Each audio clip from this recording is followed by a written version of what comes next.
ان الحمد لله نحمده ونستعينه ونستغفره ونعوذ بالله من شرور انفسنا ومن سيئات اعمالنا من يهده الله فلا مضل له ومن يضلله فلا هادي له واشهد ان لا اله الا الله وحده لا شريك له واشهد ان محمدا عبده ورسوله اما بعد فان خير الحديث كتاب الله وخير الهدي هدي محمد صلى الله عليه وآله وسلم وشر الأمور محدثاتها وكل محدثة بدعة وكل بدعة ضلالة وكل ضلالة في النار.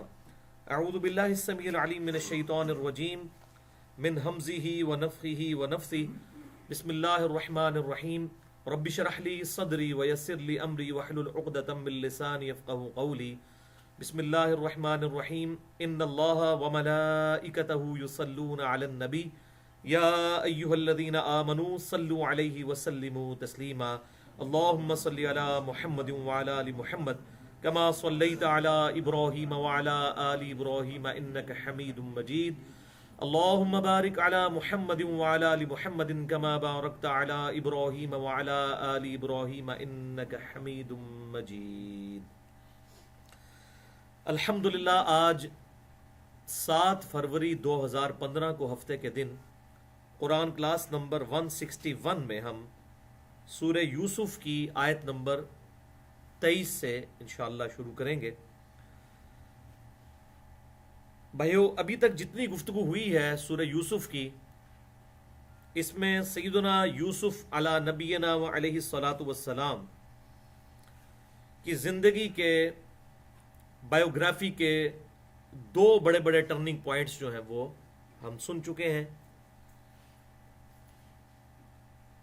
3 مزید ابھی باقی ہیں، جن میں سے انشاءاللہ اگلے 2 آج ڈسکس ہوں گے اور پھر انشاءاللہ اگلی دفعہ آخری پوائنٹ ہوگا اور سورت بھی انشاءاللہ مکمل ہو جائے گی. ٹرننگ پوائنٹ نمبر 1 تھا سیدنا یوسف علیہ السلام کے بھائیوں کا ان سے حسد کرنا اور اس حسد کی آگ میں جلتے ہوئے دھوکے سے ان کو اپنے ساتھ لے جانا اور پھر ان کو جو ہے ایک اندھیرے کنویں میں اتار دینا، جو آیت نمبر 8 سے آنورڈ ڈسکس ہوا تھا. ٹرننگ پوائنٹ نمبر 2 آیت نمبر 20 سے آنورڈ تھا، جس میں جن لوگوں نے ان کو کنویں سے باہر نکالا ان کا مصر میں یوسف علیہ السلام کو غلاموں میں بیچنا، اور پھر وہاں عزیز مصر کا، یعنی مصر کا جو بادشاہ تھا اس کا سب سے جو قریبی تھا منسٹری کے پوائنٹ آف ویو سے، عزیز مصر، اس کا یوسف علیہ السلام کو خریدنا اور اپنی بیوی، جس کا نام قرآن میں تو نہیں آیا لیکن تورات اولڈ ٹیسٹمنٹ میں ملتا ہے، زلیخا، اس کے حوالے کرنا کہ تم اس بچے کی پرورش کرو، ہمارے لیے یہ نفع مند ہوگا اور اگر ہم چاہیں گے تو اسے اپنی اولاد بھی بنا لیں گے.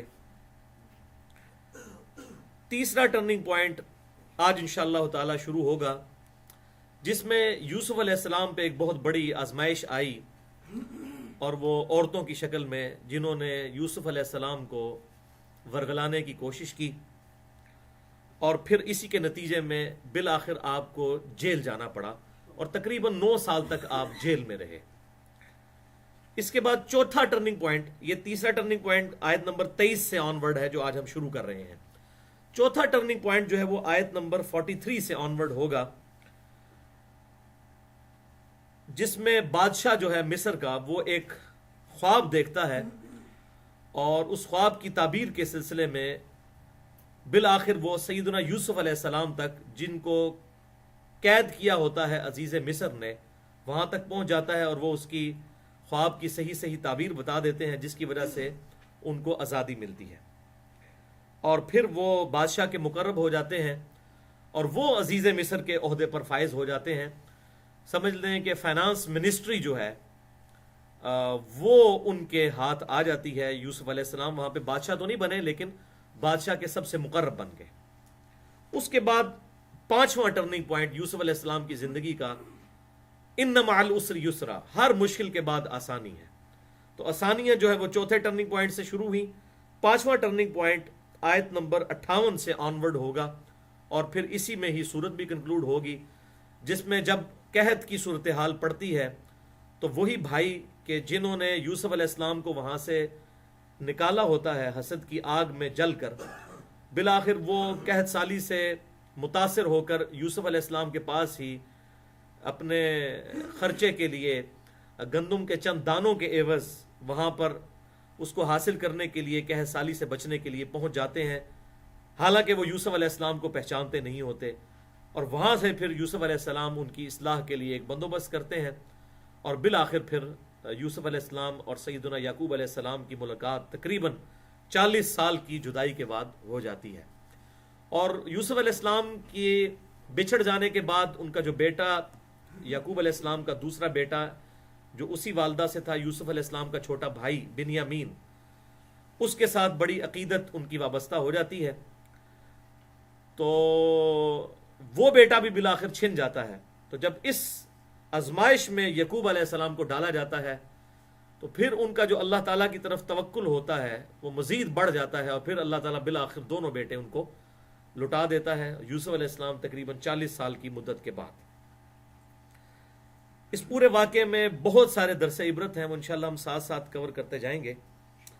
تو یہ 5 ٹرننگ پوائنٹ جو ہیں یوسف علیہ السلام کی بایوگرافی کے، جن میں سے 2 ہم ڈسکس کر چکے، آج انشاءاللہ اگلے 2 ڈسکس ہوں گے، اور پھر آخری جو ہے وہ اگلی کلاس میں ہوگا، جس میں یہ صورت بھی کنکلوڈ ہوگی اور اس صورت کا مقصد کیا ہے وہ بھی بیان کیا جائے گا، اور اس کی جو آپ صلی اللہ علیہ وسلم کے حوالے سے انالوجی ہے اس کو بھی انشاءاللہ تعالی ڈسکس کیا جائے گا۔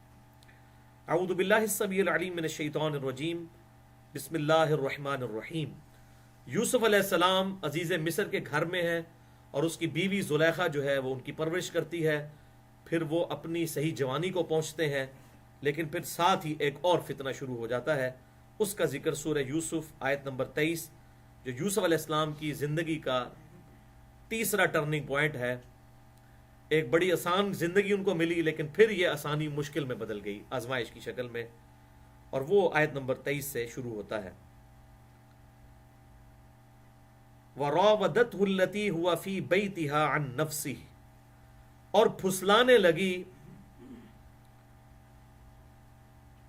وہ عورت کہ جس کے گھر میں یوسف علیہ السلام رہ رہے تھے، اپنے نفس کی پیروی کرتے ہوئے، وَغَلَّقَتِ الْأَبْوَابِ، اور اس نے سارے دروازے بند کر دیے، وَقَالَتْ، اور اس نے یوسف علیہ السلام سے کہا، حیت لک، کہ آ اور میری یہ خواہش نفسانی پوری کر۔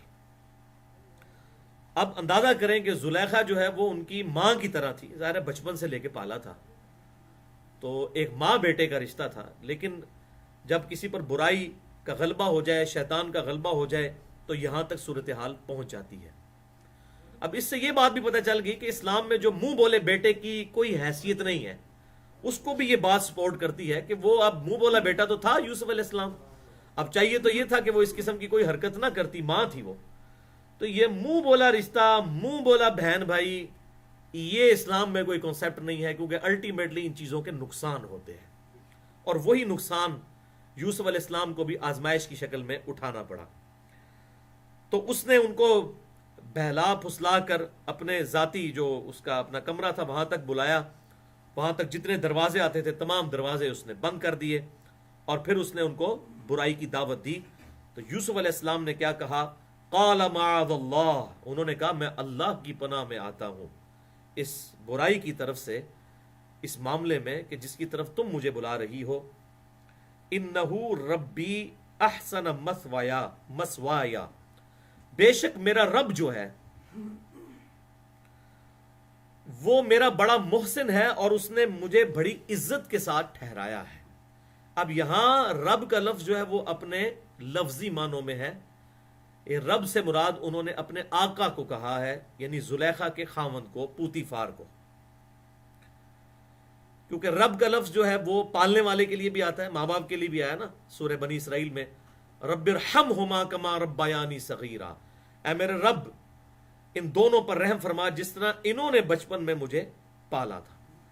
تو دنیاوی اعتبار سے رب کا لفظ جو ہے وہ ماں باپ کے لیے بھی استعمال ہوتا ہے، اور اسی طریقے سے وہ غلام کہ جس کو اس کے آقا نے پالا ہو وہ اپنے آقا کے لیے بھی رب کا لفظ استعمال کرتا ہے. اس صورت میں بار بار یہ آقا کے لیے، بادشاہ کے لیے رب کا لفظ استعمال ہوگا.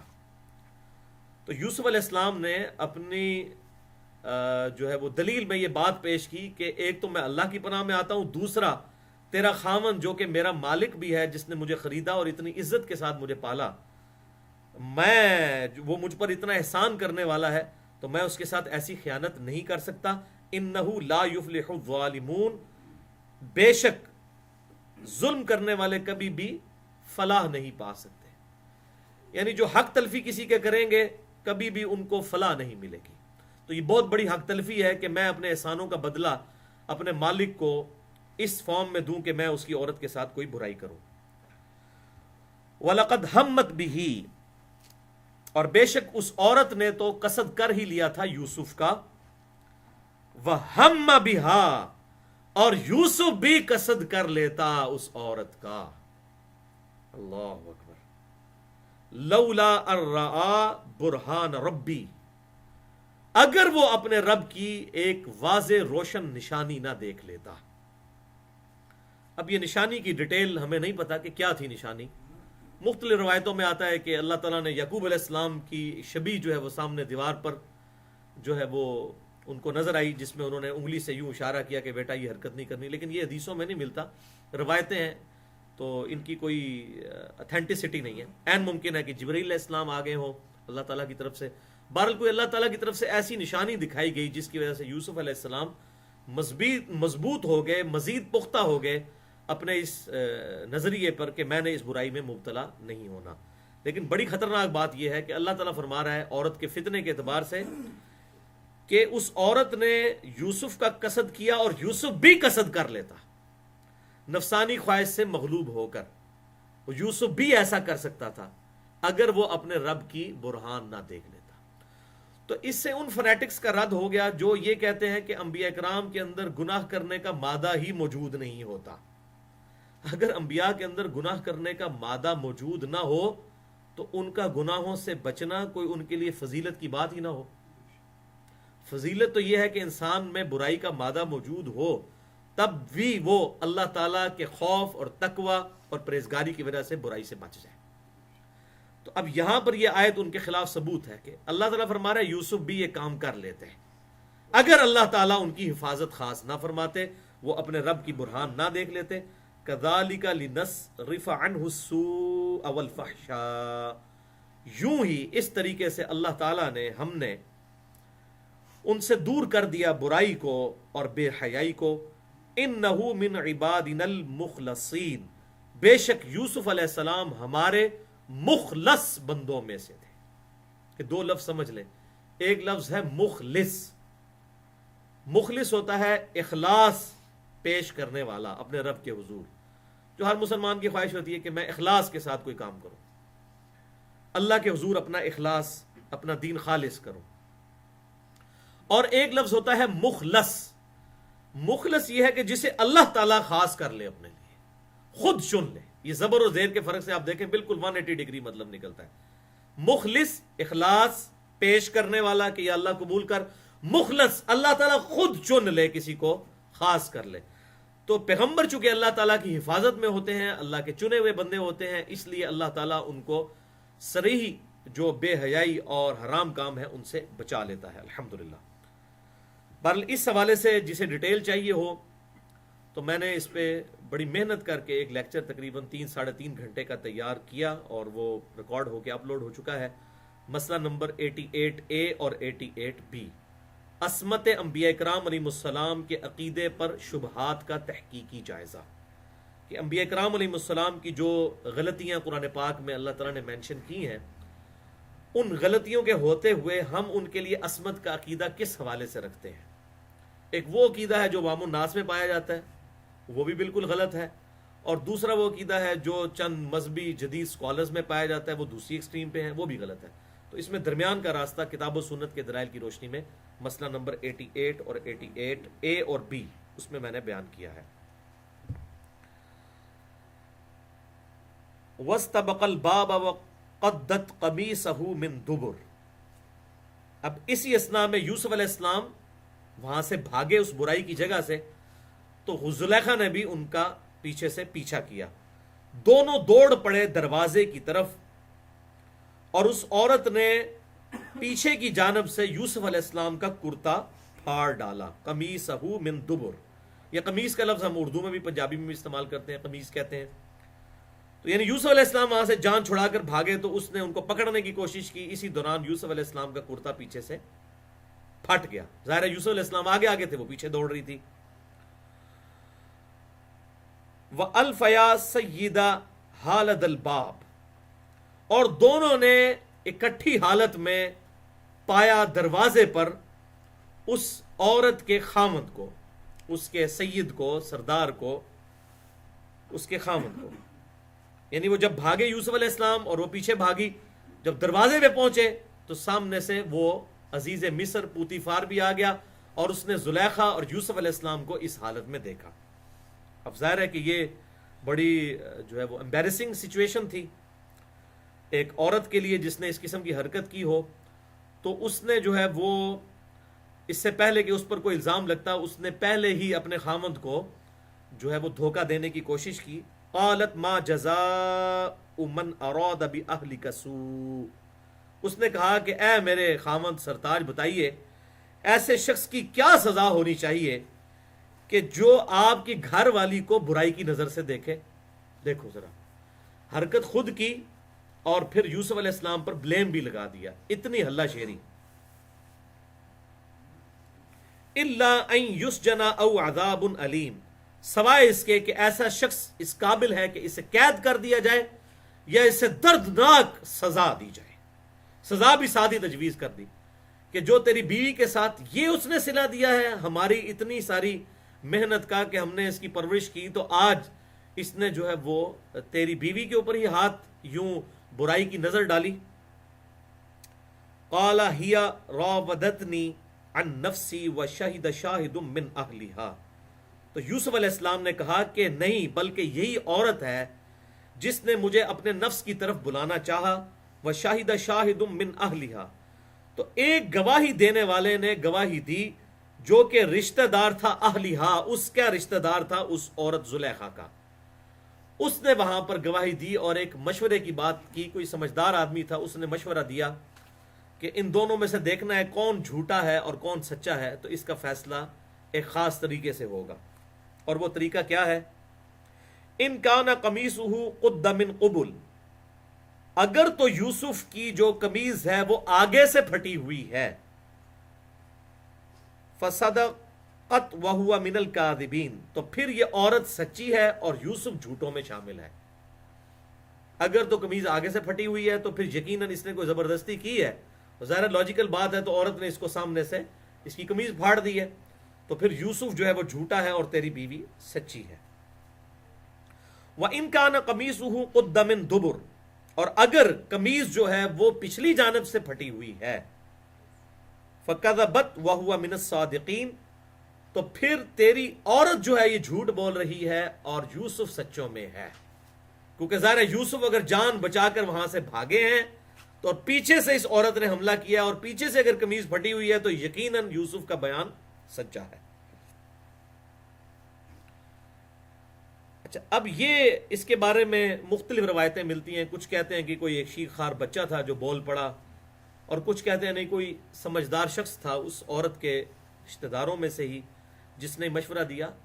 تو میرے نزدیک یہ دوسری رائے جو ہے یہ بہتر ہے کہ کوئی سمجھدار آدمی تھا جس نے یہ مشورہ دیا، ورنہ اگر شیر خوار بچہ اس طرح بول پڑتا تو یہ ایک نیا ہی پینڈورا باکس کھل جاتا نا، وہ تو سارے کے سارے اسی وقت یوسف علیہ السلام کے پیچھے پڑ دیتے کہ یار یہ کتنا بڑا جادوگر ہے جس نے اتنا بڑا کارنامہ کیا ہے کہ ایک چھوٹا بچہ شیر خوار جو بول ہی نہیں سکتا تھا وہ بول پڑا ہے، تو پھر تو ان کو تو ہاتھ پاؤں ہی پڑ جانے تھے نا، وہ فوراً یوسف علیہ السلام کی جو عظمت ہے ان کے اوپر عیاں ہو جاتی کہ اللہ کے پیغمبر ہیں، تو یہ سٹوری کا رخ ہی کچھ اور ہو جاتا۔ تو یہ عقل بھی مانتی ہے کہ ایسا کوئی معاملہ نہیں ہوا، بلکہ ایک لاجیکل ہوا کہ وہاں پر کوئی سمجھدار آدمی تھا جو اسی زلیخا کا رشتہ دار تھا، اس نے لاجیکل بات کی اور وہ پوتیپار کو سمجھ بھی آ گئی جو عزیز مصر تھا کہ بات بالکل اس کی سچی ہے۔ اب کیا ہوا؟ فلما رآ قمیصہ قد من دبر، پس جب عزیز مصر نے اس کی قمیض دیکھی تو وہ پیچھے سے پھٹی ہوئی تھی. قال انه من کیدکن. تو عزیز مصر نے کہا اپنی بیوی کو مخاطب کر کے زلیخا کو کہ بے شک یہ تم عورتوں کا فریب ہے، یعنی یہ عورت نے فریب دیا ہے. اصل میں یوسف جو ہے وہ سچا ہے. ظاہر ہے یوسف کا کریکٹر بھی اس کے سامنے تو تھا عزیز مصر کے. ان کیدکن عظیم، بے شک عورتوں کا فریب تو ہوتا ہی بڑا خطرناک ہے. بڑا یونیورسل ٹروتھ جو ہے اس نے بول دیا. یوسف اعرض عن ھذا. تو عزیز مصر نے یوسف سے کہا کہ یوسف اس نے جو کچھ حرکت کی تو اس سے صرف نظر کر دے. واستغفری، اور اے عورت تو اپنے گناہوں کی، لذنبک اپنی گناہوں کی معافی چاہ. انکی کنت من الخاطئین، بے شک تو ہی خطا واروں میں شامل ہے. اب یہ نہیں کہ وہاں پہ کوئی گاڈ کا کنسیپٹ موجود تھا تو انہوں نے کہا تم معافی، یا جو بھی ٹوٹی موٹی فارم میں تھا بعد اسے کہا تو اپنی غلطی کے اوپر توبہ استغفار، تو سب ریلیجنز میں ہوتا ہی ہے. وقال نسوۃ فی المدینہ. اب ایک اور اسی میں ایک اور آزمائش بھی یوسف علیہ السلام پر آ پڑی اس صورت میں کہ عورتیں کہنے لگیں فی المدینہ، اس شہر میں، امرأۃ العزیز تراود فتاہا عن نفسی، کہ عزیز مصر کی بیوی کو دیکھو، وہ تو ایک نوجوان غلام سے اپنے نفس کی خواہش پورا کرنے کی تمنا رکھتی ہے. اور ظاہر ہے اس ایلیٹ کلاس میں یہ بڑا ایک عیب سمجھا جاتا تھا کہ ایک اتنے بڑے منسٹر کی بیوی اور ایک غلام کے اوپر جو ہے وہ عاشق ہو گئی ہے، تو یہ تو بہت بڑا گری ہوئی نیچ حرکت ہے.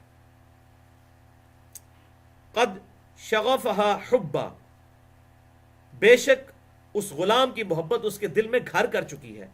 انا لنراہ فی ضلال مبین، ہمیں تو یہی لگتا ہے کہ وہ اس کی محبت میں ڈوب چکی ہے.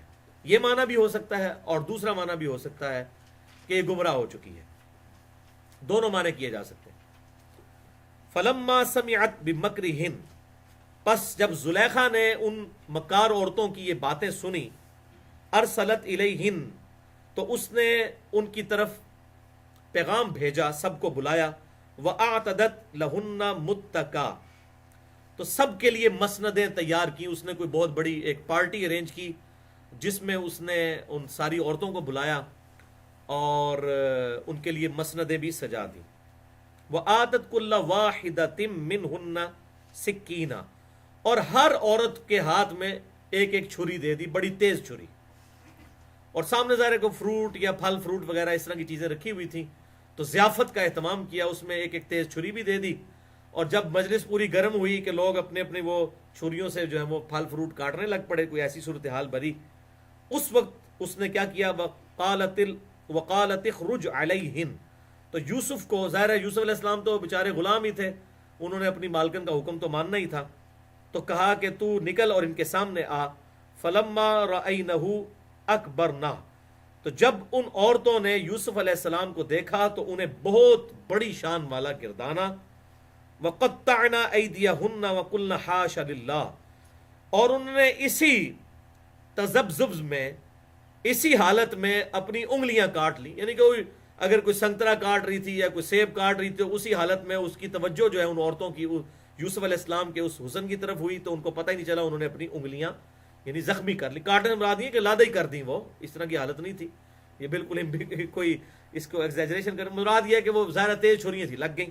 توجہ بٹ جائے، وہ تو گھر میں ویسے بھی کہ توجہ بٹ جائے تو بندے کی انگلی کاٹی جاتی ہے، یعنی توجہ بٹنے کا ذکر ہے اس میں. وَقُلْنَا حَاشَ لِلَّهِ، اور انہوں نے کہا کہ سبحان اللہ، مَا هَذَا بَشَرًا، یہ کوئی انسان نہیں لگتا. ان هَذَا إِلَّا مَلَكٌ کریم، یہ تو لگتا ہے کوئی معزز فرشتہ ہے کوئی.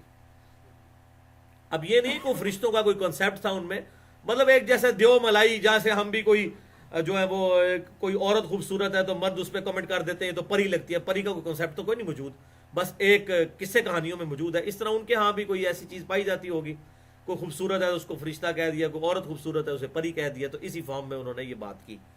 یہ تو کوئی فرشتہ لگتا ہے، یہ تو انسان ہو ہی نہیں سکتا. ان ھذا الا ملک کریم، یہ تو نہیں ہے مگر ایک معزز فرشتہ. قالت فذلکن الذی لمتننی فی، تو پھر وہ زلیخا کہنے لگی یہ ہے وہ غلام جس کے بارے میں تم مجھے ملامت کرتی تھی.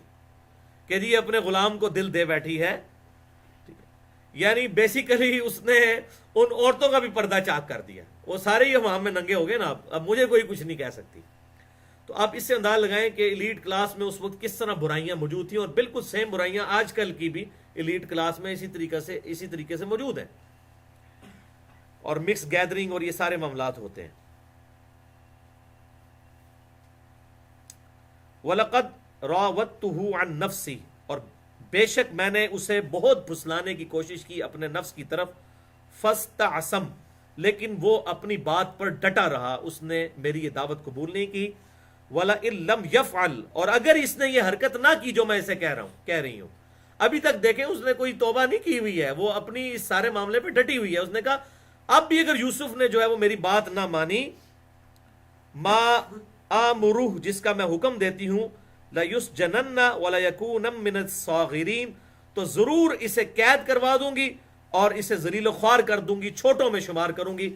مراد یہ کہ جب اس کو قید میں ڈال دیا جائے گا تو خود ذلیل و خوار ہو جائے گا معاذ اللہ, تو میں یہ اس کے ساتھ حرکت کروں گی. اب انہوں نے جب یہ یوسف علیہ السلام نے یہ حالت دیکھی کہ پہلے تو ایک مصیبت سوار تھی, اور اب یہ اور عورتیں بھی مصیبت کی شکل میں سوار ہوگی, اور عورتیں بھی یوسف علیہ السلام کی طرف متوجہ ہوئیں, اور آگے ان کے الفاظ سے بھی لگ رہا ہے عورتوں کے فریب کے اعتبار سے. تو انہوں نے کہا لو جی ایک مصیبت ٹلی ہے تو ہن اینیاں مصیبتاں میرے تے پہ گئیاں. انہوں نے پھر اللہ تعالیٰ سے ایک دعا کی, زبردست دعا کیا کی انہوں نے؟ قال رب السجن احب الی مما یدعوننی الی, اے میرے رب مجھے قید خانہ زیادہ محبوب ہے اس بات کی بنسبت کہ جس کی طرف مجھے یہ عورتیں بلا رہی ہیں. اب یہاں پہ جمع کا صیغہ آیا, یعنی ساری عورتیں جو ہیں وہ ان کو برائی کی طرف بلا رہی تھی. انہوں نے کہا اگر مجھے یہ جیل میں ڈلوانا چاہتی ہیں تو مجھے جیل گوارا ہے, میں جیل میں جانے کے لیے تیار ہوں, لیکن یا اللہ اس برائی سے مجھے بچا لے. اب اس سے آپ اندازہ لگائیں, وہ جو پنجابی میں محاورہ بولا جاتا ہے نا, عقل نہ ہوئے تھے موجیں ہی موجاں, عقل ہوئے تھے سوچا ہی سوچا. جس کو عقل نہیں ہے تو اس کو تو پتہ ہی کچھ نہیں ہے, وہ تو کہے گا کیا فرق پڑتا ہے, لیکن جسے ذرا سی بھی عقل ہے اسے پتہ ہے کتنی بڑی بغاوت ہے. یوسف علیہ السلام نے یہاں تک گوارا کیا کہ مجھے جیل میں ڈال دیا جائے, میں جیل کی تکلیفیں برداشت کر لوں گا, لیکن جس گناہ کی طرف یہ بلا رہی ہیں اس کا جو عذاب ہے اللہ کے حضور وہ برداشت ہونے والا نہیں ہے. یہ ہے اصل بات. لیکن آج کل اب یہ ویلنٹائن ڈے بھی آنے والا ہے, اور آپ دیکھیں یہ عورتیں اور مرد کس قسم کی معاذ اللہ استغفر اللہ اس برائی میں مبتلا ہوتے ہیں اس موقعوں پر. اور ریسنٹلی ابھی وہ گفتگو بھی میری ریکارڈ ہو چکی ہے, مسئلہ نمبر 106, کالج اور یونیورسٹیز کی لڑکے لڑکیاں جو یہ ڈیٹس مارتے ہیں اس کے حوالے سے اس کی شرعی حیثیت کیا میں نے بیان کی ہے تقریباً 30 منٹ میں. تو انہوں نے کہا میرے رب مجھے تو جیل گوارا ہے اس برائی کی نسبت جس کی طرف یہ مجھے بلا رہی ہیں. وَإِلَّا تَصْرِفْ عَنِّي كَيْدَهُنَّ أَصْبُ إِلَيْهِنَّ وَأَكُمْ مِنَ الْجَاهِلِينَ, اور اے اللہ اگر تو نے مجھ پر عنایت نہ فرمائی اور ان عورتوں کے مکر کو مجھ سے دور نہ کیا تو میں ان عورتوں کی طرف مائل ہو جاؤں گا اور جاہلوں میں شامل ہو جاؤں گا. اب دیکھیں پیغمبر ہیں لیکن ہر معاملے میں اس کی پرائورٹی کلیئر ہے, وہ اپنے ہر معاملے میں اللہ ہی کی طرف رجوع کر رہا ہے کہ یا اللہ تو نے مجھے بچانا ہے, یا اللہ تو نے مجھے بچانا ہے. اب یہاں پر لوگ کیا کہتے ہیں جی آپ فلاں پیر صاحب کے مرید ہو جائیں نا تو آپ کا بیڑا جو ہے وہ پار ہو جائے گا. یہاں تو بھائی پیر پہلے اپنی فکر کرے کہ اس کا اپنا بیڑا پار ہونا ہے کہ غرق ہونا ہے. کوئی شخص اپنے بارے میں گارنٹی کہہ سکتا ہے؟ اب یہ پیغمبر ہیں اور یہ کہہ رہے ہیں یا اللہ تو نے مجھے بچانا ہے, اگر تو نے مجھے نہ بچایا. اب یہاں پہ عورتیں اب ہم کہتے ہیں یار یہ مخلوط جب معاملات ہوتے ہیں, یہ پیر فقیر جو ہیں وہ عورتوں کے سروں پہ ہاتھ پھیر رہے ہوتے ہیں, عورتوں کے ساتھ بیعت لے رہے ہوتے ہیں, وہ کہتے ہیں نہیں یہ تو بڑے پہنچے انہوں کچھ نہیں ہوتا, کھسی نے پھر کچھ نہیں ہوتا, یہی کہیے پھر اسی. ٹھیک ہے, کیونکہ پیغمبر کی تو آپ نے یہ سن لیا کہ پیغمبر کیا کہہ رہے ہیں کہ یا اللہ تو نے مجھے نہ بچایا تو میں پھنس جاؤں گا, مجھے تو جیل میں ڈلوا دے, ان عورتوں سے نکال دے. تو یعنی آپ یہ کہنا چاہتے ہیں کہ یوسف علیہ السلام سے زیادہ یہ مرتبے والے ہیں یہ لوگ, وَلِعَوْذُ بِاللَّهِ تعالی. تو یہ سب کے سب معاملات جو ہیں وہ بالکل جھوٹ کے اوپر مبنی ہیں. اور پھر آپ کو یہ آئے دن واقعات بھی ملتے ہیں سوشل میڈیا کے اوپر بھی, الیکٹرانک میڈیا میں بھی, اخباروں میں بھی, کہ وہ کس طریقے سے یہ جو ہے وہ پیر فقیر جو اس قسم کے بنے ہوئے ہیں وہ لوگوں کی بچیاں لے کے بھی بھاگ جاتے ہیں, اور پھر کیا کیا معاملات ہوتے ہیں مطلب وہ بیان سے باہر ہیں. تو اللہ تبارک و تعالیٰ سے جب انہوں نے دعا کی تو انہوں نے کہا اللہ مجھے جاہلوں میں ہونے سے بچا لے, تو نے میری حفاظت فرمانی ہے. فاستجاب له ربه فصرف عنه کیدہن، تو ان کے رب نے ان کی دعا قبول کر لی اور ان سے ان عورتوں کی برائی کو دور کر دیا. انہ هو السمیع العلیم، بے شک وہی تو ہے سننے والا اور علم والا. اسی سے دعا کی جائے گی تو وہ سنے گا، حفاظت بھی کرے گا. اب اس سے یہ بات پتہ چل گئی کہ ہمیں ہر معاملے میں اللہ کی طرف رجوع کرتے رہنا چاہیے. ہر معاملے میں کبھی بھی اپنی نیکوکاری کے اوپر اعتماد نہیں ہونا چاہیے. انسان کو اپنی طرف سے پوری کوشش کرے، اس کے باوجود اللہ کے ساتھ اپنا تعلق مضبوط رکھے کہ اللہ نے میری حفاظت کرنی ہے. اور اس کے لیے وہ بہترین وظیفہ ہے جو ہمارے بلو کارڈ پہ بھی موجود ہے، صبح شام کے جو اذکار ہیں. صحیح بخاری اور مسلم کی متفق علیہ حدیث ہے، آپ صلی اللہ علیہ وسلم نے فرمایا کہ اللہ تعالیٰ نے مجھے جنت کے خزانوں میں سے ایک خزانہ عطا فرمایا ہے، لا حول ولا قوت الا باللہ. نہیں ہے طاقت گناہ سے بچنے کی اور نہ ہے ہمت نیکی کرنے کی مگر اس کی توفیق سے. اور یہی دعا سورہ آل عمران میں آتا ہے کہ جب آپ صلی اللہ علیہ وسلم کو یہ خبر ملی کہ مشرکین عرب جو ہیں وہ ایک پورا جتھا تیار کر رہے ہیں مسلمانوں پہ حملہ آور ہونے کے لیے غزوہ خندق کے موقع پر، تو آپ صلی اللہ علیہ وسلم کی دعا قرآن میں آئی سورہ آل عمران میں کہ آپ نے پڑھا حسبنا اللہ و نعم الوکیل. لا حول ولا قوت الا باللہ کے ایکویلنٹ ایک اور دعا بھی ہے، حسبنا اللہ و نعم الوکیل. ہم نے اللہ ہی پر بھروسہ کیا اور وہی بہتر کارساز ہے. اور صحیح بخاری میں آتا ہے یہی دعا حسبنا اللہ و نعم الوکیل سیدنا ابراہیم علیہ السلام نے بھی پڑھی تھی اس موقع پر جب کہ انہیں آگ میں ڈالا جانے لگا تھا. تو اللہ پر توکل کریں، اسی سے مدد مانگیں. لا حول ولا قوت الا باللہ یہ بھی اس میں اعظم ہے، حسبنا اللہ و نعم الوکیل یہ بھی اس میں اعظم ہے. اس میں اعظم پہ مسئلہ نمبر 82 سن سکتے ہیں. اس کے علاوہ جتنے اسماء اعظم کتاب و سنت میں آئے میں نے اس میں بیان کیے الحمدللہ. تو وہی ہے دعاؤں کا سننے والا اور علم رکھنے والا. ثم بدا لهم من بعد ما رأوا الآیات، پھر اس کے بعد ان سب کو یہی مناسب معلوم ہوا جب یوسف علیہ السلام کے معاملے میں انہوں نے یہ چیزیں آبزرو کی، یہ نشانیاں، لَيَسْجُنُنَّهُ حَتَّى حِينٍ، کہ ہم اسے قید کر دیں کچھ عرصے کے لیے. یعنی اب پبلک سیفٹی کا تقاضا یہ ہے، رفع عامہ کے لیے، عوام کے وسیع تر مفاد میں یہی بہتری ہے کہ یوسف علیہ السلام کو، مطلب ہم اپنی عورتوں کو تو باز نہیں رکھ سکتے تو یوسف علیہ السلام کو ہی قید میں ڈلوا دیا جائے تاکہ جو ہے وہ یوسف علیہ السلام سے جان چھوٹ جائے. تو ظاہر وہ انہوں نے کیا ڈالنا تھا، وہ اللہ تعالیٰ سے دعا کی یوسف علیہ السلام نے، تو ان کے لیے اسکیپ روٹ، یعنی ظاہری سبب ایک بن گیا برائی سے بچنے کا کہ یوسف علیہ السلام قید میں ڈال دیے گئے. اب قید میں کیا معاملات ہوئے، اب اگلا رکوع جو ہے وہ اس کے اوپر ہے. اب یوسف علیہ السلام ظاہر ہے ایک کریکٹر والے انسان تھے، اور جو جیل میں لوگ ڈالے جاتے ہیں وہ کریکٹر لیس لوگ ہوتے ہیں. یہ تو بیچارے بے گناہ گئے تھے، تو ظاہر ہے کہ جب ایک پیغمبر بھی بے گناہ بھی پھر اس کا ایک کریکٹر بھی ہے، تو یوسف علیہ السلام بڑے تھوڑے ہی عرصے میں قیدیوں میں بڑے مقبول ہو گئے کہ بڑا نیک اور شریف النفس آدمی ہے. اس بیچارے کے ساتھ تو یہ زیادتی ہوئی ہے جو کچھ ہوا ہے. تو یوسف علیہ السلام جو ہے وہ ان کی نیکوکاری کے اوپر سب کے سب لوگ جو ہیں وہ گواہ تھے. تو ایک معاملہ وہاں پر ہوا، وَدَخَلَ مَعُ السِّجْنَ فَتَيَانِ، اور داخل ہوئے دو جوان قیدی اس قید خانے میں. یعنی جہاں پر یوسف علیہ السلام قید تھے وہاں پر دو نوجوان قیدی بھی لائے گئے. ظاہر ہے وہ کسی جرم کی پاداش میں لائے گئے تھے. یوسف علیہ السلام تو بیچارے بے گناہ تھے. تو کچھ عرصے میں ان کو اندازہ ہوا کہ یہ یوسف علیہ السلام جو ہے وہ ایک شریف النفس انسان ہے.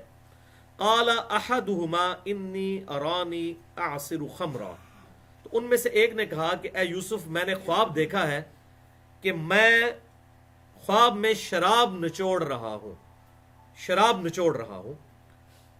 وقال الاخر انی ارانی احمل فوق رأسی خبزا تأکل الطیر منه، اور دوسرے نے کہا کہ میں نے خواب میں دیکھا ہے کہ میں اپنے سر کے اوپر ایک روٹیوں کا ٹوکرا اٹھائے ہوئے ہوں اور اس میں سے پرندے کھا رہے ہیں. اب دو بندوں نے خواب دیکھی، ایک نے خواب دیکھی کہ وہ شراب کشید کر رہا ہے اور دوسرے نے خواب دیکھی کہ اس کے سر کے اوپر روٹیاں ہیں جن میں سے پرندے کھا رہے ہیں. نبئنا بتأویلی، آپ ہمیں ان خوابوں کی تعبیر بتائیے. انا نراک من المحسنین، بے شک ہم آپ کو نیکوکاروں میں پاتے ہیں. یعنی آپ ایک ذہین شخص بھی لگتے ہیں، نیک انسان بھی لگتے ہیں. ہمارے یہ جو خواب ہیں ان کی اگر آپ تعبیر بتا سکتے ہیں تو یہ ہمارے لیے جو ہے وہ سعادت کی بات ہے کہ آپ ہمیں کلیئر کریں کہ یہ جو ہم نے دو لوگوں نے خواب دیکھے. اچھا، یہ خوابوں کے حوالے سے سمجھ لیں کہ خواب بھی اللہ تعالیٰ کی طرف سے غیبی خبر کا ایک ذریعہ ہے. انبیاء کرام علیہ السلام کے تو خواب ڈیفینیٹ وحی الہی ہوتے ہیں. بخاری اور مسلم کی متفق علیہ حدیث ہے، نبوت کے 46ویں حصے میں سے ہیں خواب. لیکن انبیاء کے علاوہ بخاری اور مسلم کی متفق علیہ احادیث کا مفہوم ہے کہ انبیاء کے علاوہ جو خواب ہوتے ہیں باقی لوگوں کے، غیر انبیاء کے، وہ اللہ کی طرف سے بھی ہو سکتے ہیں، شیطان کی طرف سے بھی ہو سکتے ہیں، نفس کی طرف سے بھی ہو سکتے ہیں. تو وہ جب تک واقعہ نہ ہو جائے اس وقت تک کوئی اس کو ڈیفینیٹلی بتا نہیں سکتا. تعبیر، ہاں پیغمبر چونکہ اللہ تعالیٰ کی حفاظت میں ہوتا ہے، اس کو اللہ کی وحی کی تائید حاصل ہوتی ہے، اس کا تعبیر بتانا کچھ اور ہے، ایک عام آدمی کا تعبیر بتانا کچھ اور ہے. تو خوابوں کے حوالے سے میری یہ گفتگو ہے. مسئلہ نمبر 6B، کشف، الہام اور خوابوں سے متعلق نظریات کا تحقیقی جائزہ. تو اس میں نے یہ بات بتائی ہے کہ انبیاء کرام علیہ السلام کے خواب ڈیفینیٹ وحی الہی ہوتے ہیں. انبیاء کے علاوہ باقی لوگوں کو اللہ تعالیٰ غیب کی خبریں دے سکتا ہے، مسلمان کو بھی، کافر کو بھی. کئی ایک ایسے خواب جو ہیں وہ دنیا میں ملتے ہیں کہ جس کے ذریعے اللہ تعالیٰ نے لوگوں کو ڈسکوریز کروائی ہیں. یہ بنزین کی جو سٹرکچر دریافت ہوئی تھی ہیگزاگونل شیپ میں، ایک سائنٹسٹ کو خواب کے ذریعے پتہ چلا تھا.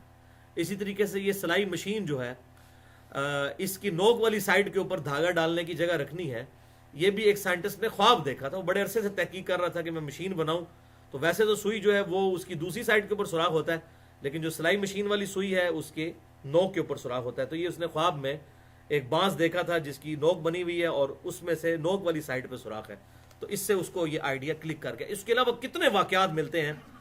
تو جو بھی کوشش کرے گا اللہ تعالیٰ اس کو راہ دکھائے گا. مطلب اس میں کافر مسلمان ہونا شرط نہیں ہے. اللہ تعالیٰ غیبی خبریں جتنی ڈسکوریز ہوتی ہیں وہ آئیڈیا ہی کسی کے ذہن میں آتا ہے نا، ظاہر اللہ تعالیٰ کی طرف سے ہوتا ہے. وہ نیوٹن نے ایک سیب کے درخت کے نیچے ایک سیب گرتا ہوئی آبزرو کیا تھا، اس نے گریوٹی کی طرف اس کا خیال گیا اور یہ پھر سارے کے سارے معاملات آگے چل پڑے.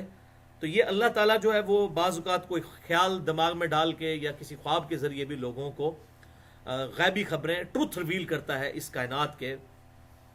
البتہ جو ریویلڈ نالج ہے، وہی کا علم ہے، وہ صرف انبیاء کے ساتھ خاص ہے جو ڈیفینیٹ ہے. اس کے علاوہ اگر کسی کو غیبی خبر ملے گی، کوئی مستقبل کی خبر ملتی ہے تو وہ سچی بھی ہو سکتی ہے، جھوٹی بھی ہو سکتی ہے. وہ تو جب خبر واقع ہوگی اس کے بعد ہی کوئی ڈیسیژن کر سکتا ہے کہ یہ جناب اللہ کی طرف سے تھا یا شیطان کی طرف سے یا نفس کی طرف سے. ورنہ تو لوگ مطلب اکثر خواب دیکھتے ہی رہتے ہیں اور اکثر خوابوں کا الٹ بھی ہو جاتا ہے.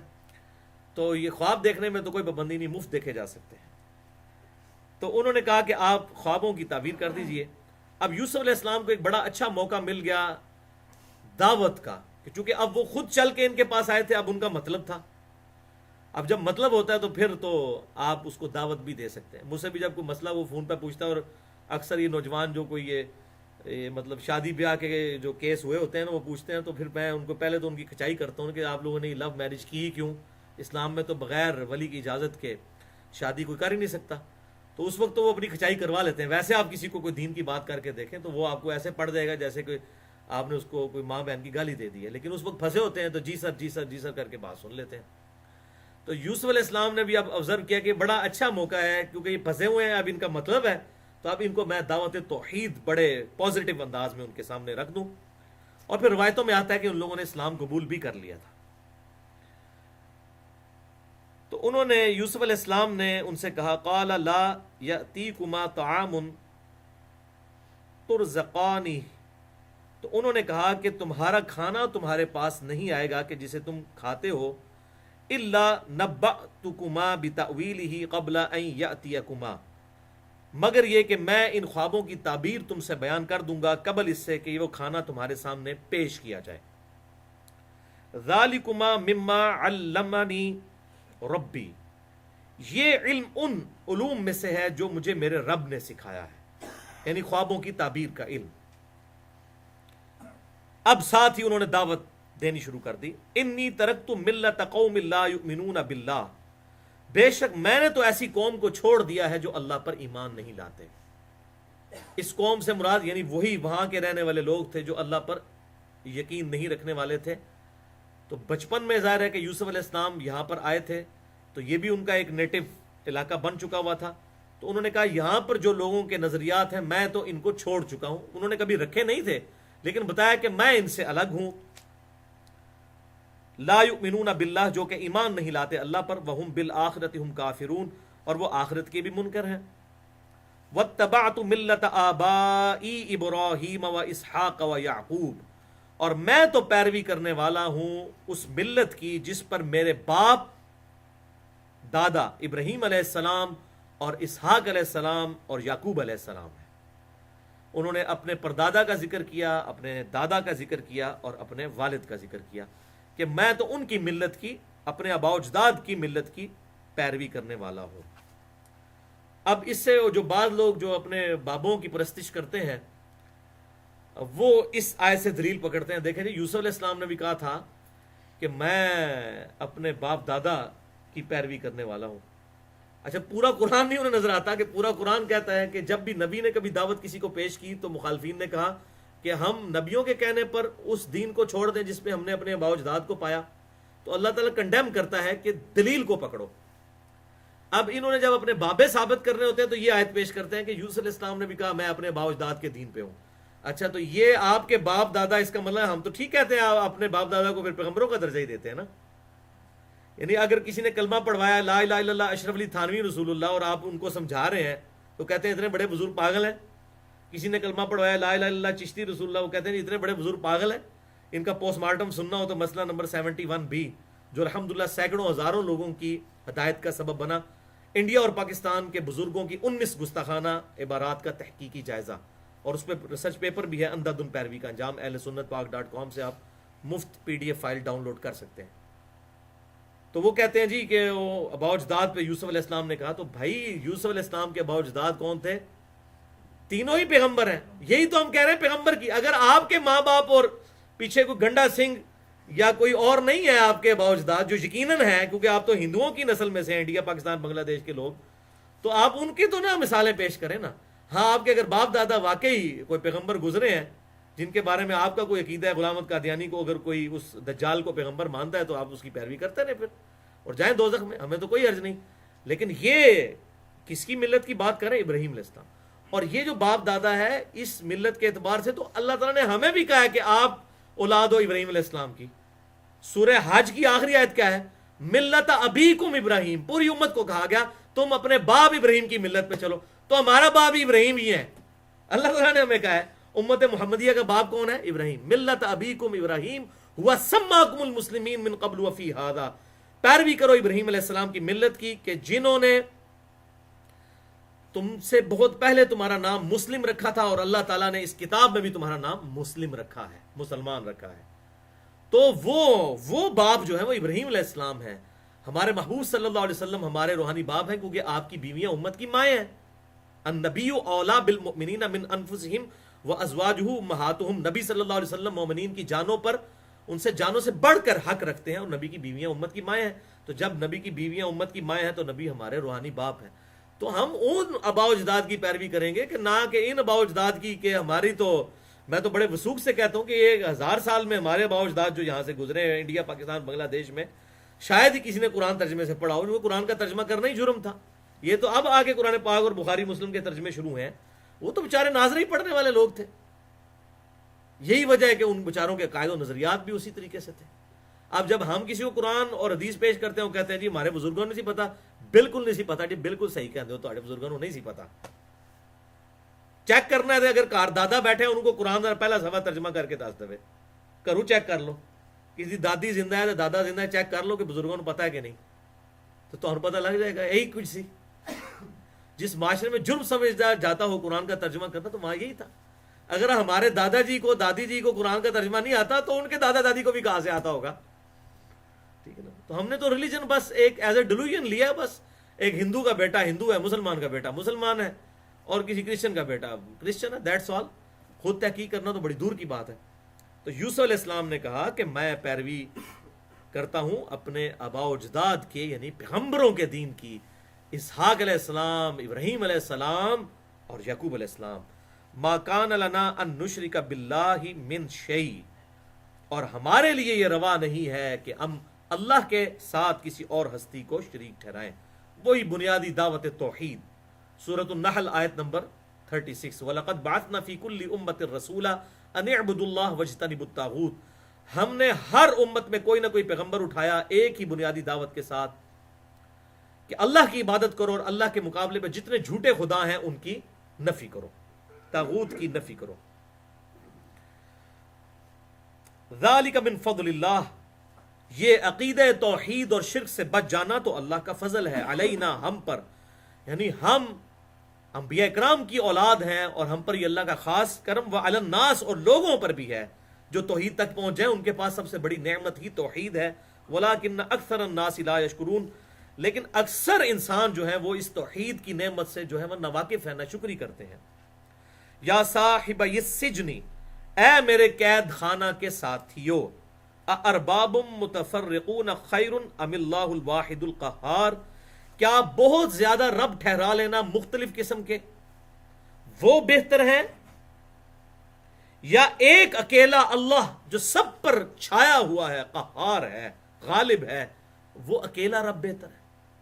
اب دیوتا کا وہاں پر دیوتاؤں کا کنسیپٹ تھا، آج بھی موجود ہے کہ جی یہ جو بارش کی دیوی ہے، یہ اولاد دینے والی دیوی ہے، یہ دولت دینے والی دیوی ہے، اور وہی فارم جو ہے وہ ہمارے اندر بھی، مطلب مسلمانوں کے اندر بھی اس طرح کا کنسیپٹ آ چکے ہیں، آپ دیکھ لیں گے، کاؤں والی سرکار، کتے والی سرکار، کوڑے شاہ، میں نے کئی بار بتایا اسلام آباد میں، اسلام آباد ہائی وے کے اوپر مزار ہے جامع مسجد کے بالکل سامنے، سید بگیاڑ حسین شاہ، ہاں بگیاڑ، اب یہ جو اسٹیشن کتے کو کہتے ہیں نا بگیاڑ، تو اب یہ اس قسم کے نام بنائے ہوئے ہیں، یہ فلاں سرکار، فلاں سرکار، فلاں سرکار، تو اب اس کے بارے میں آپ دیکھ لیں، سیم وہی بیماری ہے جو تمام امتوں میں چلتی آئی، یہاں پر بھی اسی طریقے سے آگے آپ دیکھیں یہ چلتی کیا ہے بات۔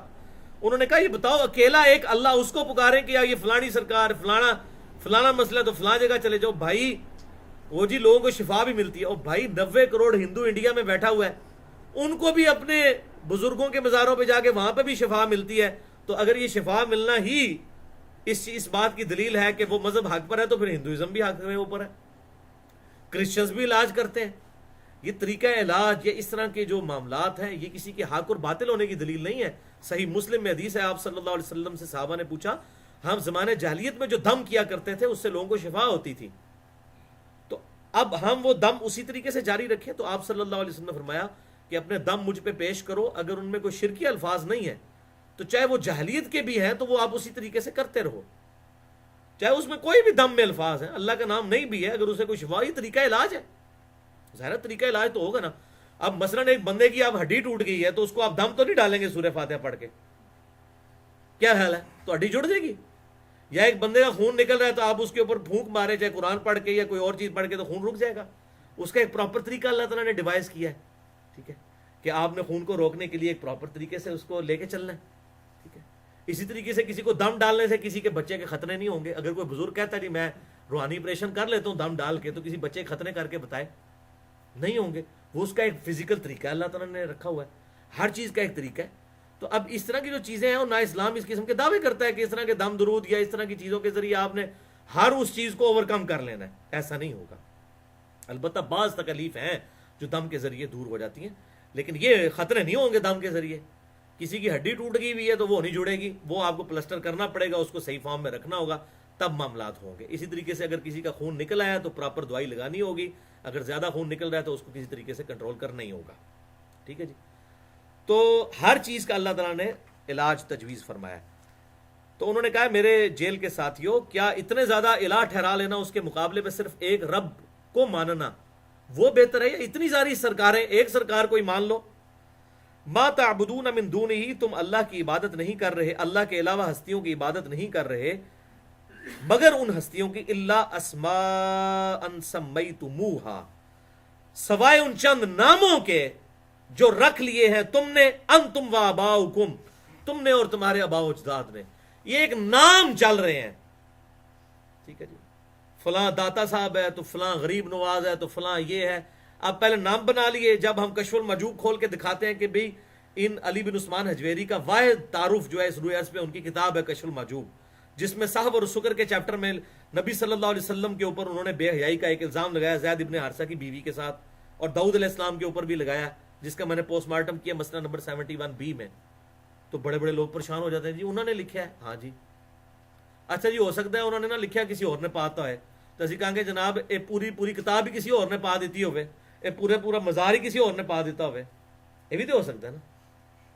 تو پھر سب کچھ ڈاؤٹ فل ہوگی نا چیز, ایک ختم ہو گیا معاملہ ہی, پیچھے ہٹ جائیں, بیک فٹ پہ چلے جائیں. تو یہ اللہ تعالیٰ نے جو انسان کو ایک نیچر دی ہے, یہ نیچر شروع سے ہی, اگر اس زمانے میں فرعون تھا تو آج بھی بش اور اوباما کی شکل میں فرعون موجود ہیں دنیا میں ظلم کرنے والے. نام ان کے ڈفرنٹ ہے, کرتوت وہی ہیں.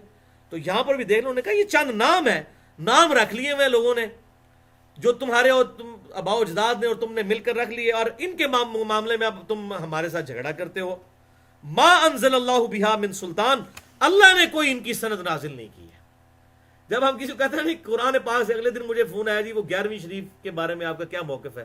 میں نے کہا جی قرآن حدیث میں موجود ہے تو مجھے بتا دیں. نہیں جی قرآن حدیث میں تو کہیں نہیں ہے. تو بھائی جو شیخ عبد القادر جیلانی رحمۃ اللہ علیہ آپ صلی اللہ علیہ وسلم کی وفات کے تقریباً 450 سال کے بعد دنیا میں آ رہے ہیں, ان کے ساتھ کوئی بات چاہے انہوں نے خود کی ہو یا منسوب کی ہو, وہ ریلیجن کیسے بن سکتی ہے؟ پھر تو جو قادیانیوں نے ریلیجن پیش کیا ہے وہ بھی پھر ریلیجن بن گیا. یعنی ہر بندہ اپنا ریلیجن خود بنائے گا. یہ ریلیجن کو دنیا تک پہنچانے کی رسپانسبلٹی پروفٹ کی ہوتی ہے. پروفٹ کے بعد معاملہ ختم. اس کے بعد آپ نے پروفٹ کی دی ہوئی تعلیمات کی روشنی میں کتاب و سنت کو لینا ہے, کتاب و سنت کی تعلیمات کی روشنی میں دین کو سمجھنا ہے, نہ کہ خود اپنے اپنے طریقے ڈیوائز کرنے ہیں.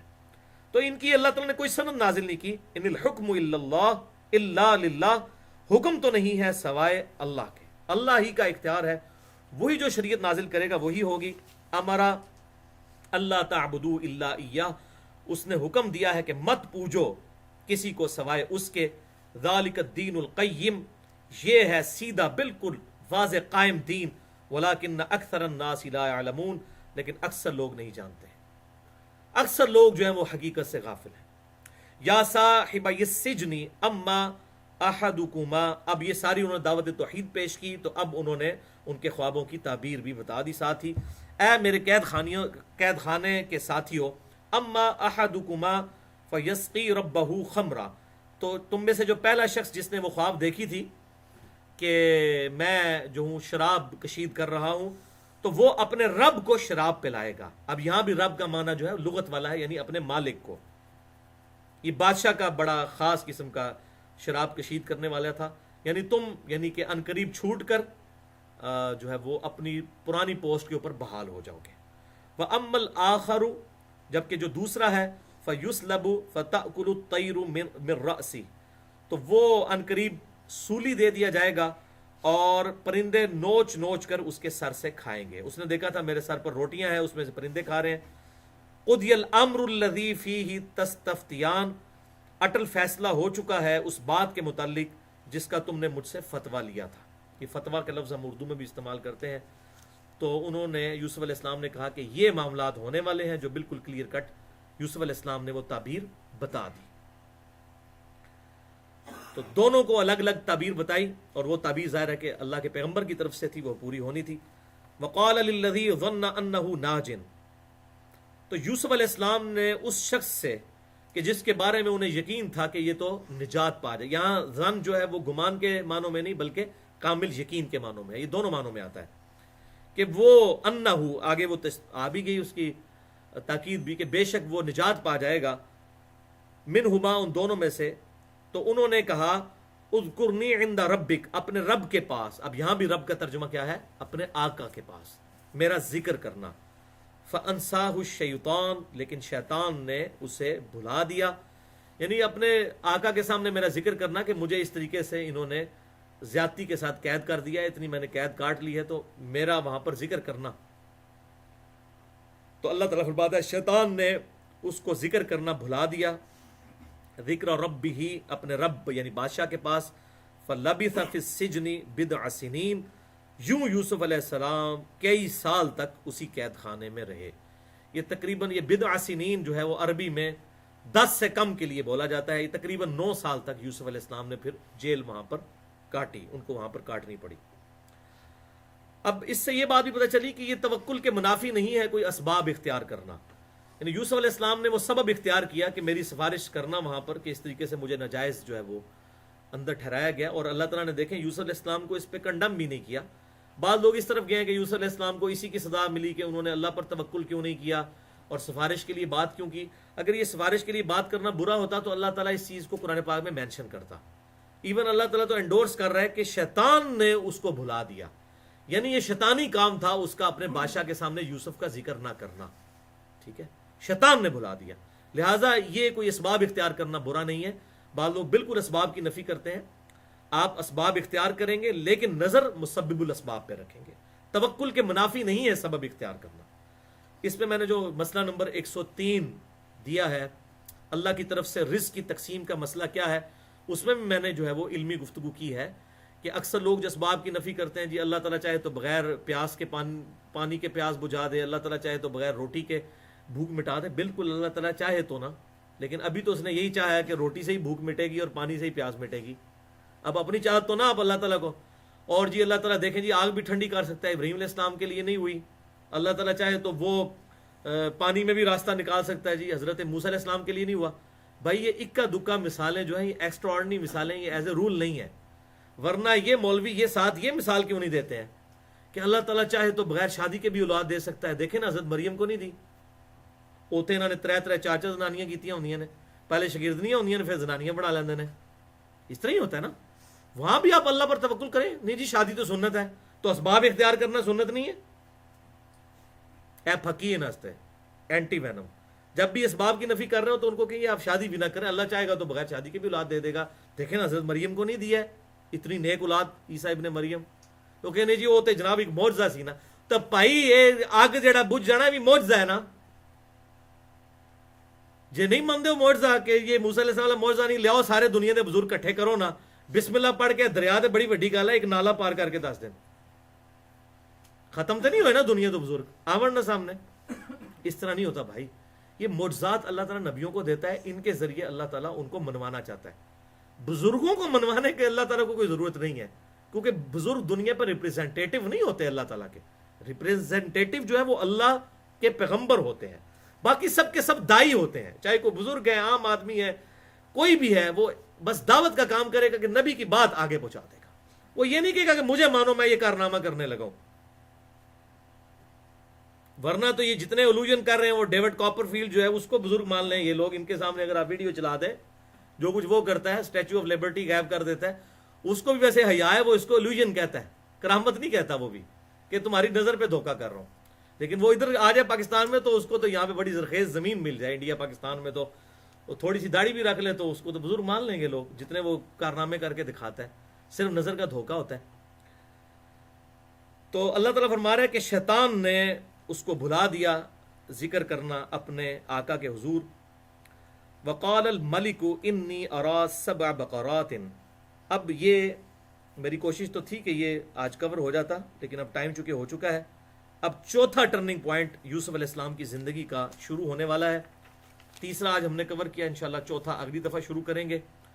کہ یوسف علیہ السلام نے اب یہ تقریباً 9 سال کی جیل کاٹ لی ہے، اور اتنی تکلیف بے گناہ کاٹنی پڑی. لیکن اللہ تعالیٰ کی قرآن پاک میں واضح آیت ہے، ان مع العسر یسرا ان مع العسر یسرا. بے شک ہر مشکل کے بعد آسانی ہے، ہر مشکل کے بعد آسانی ہے. یوسف علیہ السلام نے بچپن میں تکلیفیں کاٹیں، پھر اس کے بعد اس مشکل کے بعد آسانی کیا آئی کہ ان کو دنیا کے سب سے بڑے تمدن میں ایک بہت بڑے جو عزیز مصر بہت بڑا آفیسر تھا ایک مصر کی گورنمنٹ کا، اس کے گھر میں ان کی پرورش ہوئی اتنی اعلیٰ درجے کے لوگوں کے اندر دنیاوی اعتبار سے. پھر ان پہ عورتوں والا فتنہ آزمائش کی شکل میں آیا، پھر ان پہ ایک تکلیف آئی کہ ان کو جیل کاٹنی پڑی. لیکن اب اس تکلیف کے بعد پھر دوبارہ جب ان کے لیے آسانی آئی، پھر آسانیاں در آسانیاں ہی آتی چلی گئیں. ان مع العسر یسرا، بے شک ہر مشکل کے بعد آسانی ہے، ہر مشکل کے بعد آسانی ہے. اب یہ وہ آسانی کا معاملہ شروع ہونے لگا ہے. یوسف علیہ السلام کی زندگی کا چوتھا ٹرننگ پوائنٹ، یعنی یوسف علیہ السلام کس طرح پھر وہ اس جیل سے آزاد ہوئے جس میں کوئی بظاہر صورت نظر نہیں آتی تھی کہ یوسف علیہ السلام کس طرح اس قید خانے سے نکلیں گے. اتنے بڑے منسٹر نے ان کو قید کروایا ہوا تھا، تو وہ آپ کی تو کوئی واقفیت بھی نہیں تھی. جہاں واقفیت تھی، جو باہر جا کے ذکر کر سکتا تھا، جو آزاد ہوا وہ بھی ذکر کرنا بھول گیا. تو اب اللہ تعالیٰ نے کوئی ایسا سبب فرمایا کہ اس وقت کا وہ وہاں پر جو بادشاہ تھا اس کو ایک خواب آئی، اور اس خواب کی تعبیر کے لیے اس نے مختلف جو ہے معبر حضرات بلائے لیکن کوئی اس کی تعبیر نہ بتا سکے. پھر جب وہ یہ معاملہ ہوا تو اس شخص کو یاد آیا کہ یوسف علیہ السلام نے میرے خواب کی تعبیر بتائی تھی، اور وہ چونکہ بڑا مقرب تھا وہاں پر اب شراب پلایا کرتا تھا اپنے بادشاہ کو، تو اس نے کہا کہ میں ایک ایسے شخص کو جانتا ہوں جو خوابوں کی تعبیر بتا سکتا ہے. پھر وہ اس وقت اس کو اتنے سالوں کے بعد یوسف علیہ السلام کی یاد آئی. پھر وہ یوسف علیہ السلام کی طرف گیا خواب کی تعبیر پوچھنے کے لیے، اور وہاں سے یوسف علیہ السلام کا انٹلیکچوئل لیول لوگوں پر ظاہر ہوا، اور پھر وہ بڑی عزت کے ساتھ وہاں سے نکالے گئے. اور پھر ایک اور ٹرننگ پوائنٹ آئے گا قحط کے معاملے میں، انشاءاللہ پوری ڈیٹیل ہے اگلے لیکچرز میں کور کریں گے. اللہ تعالیٰ سے دعا ہے جو حق بات میں نے کہی اللہ تعالیٰ ہمارے دلوں میں راسخ فرمائے. اگر جذبات میں میرے منہ سے کوئی غلط بات نکل گئی تو اللہ تعالیٰ ہمارے دلوں سے محو کر دے. ہمیں کتاب و سنت کی تعلیمات پر عمل کر کے دوسرے بھائیوں تک پہنچانے کی توفیق عطا فرمائے. سبحانک اللہم و بحمدک اشہد ان لا الہ الا انت استغفرک و اتوب الیک وما علینا الا البلاغ المبین.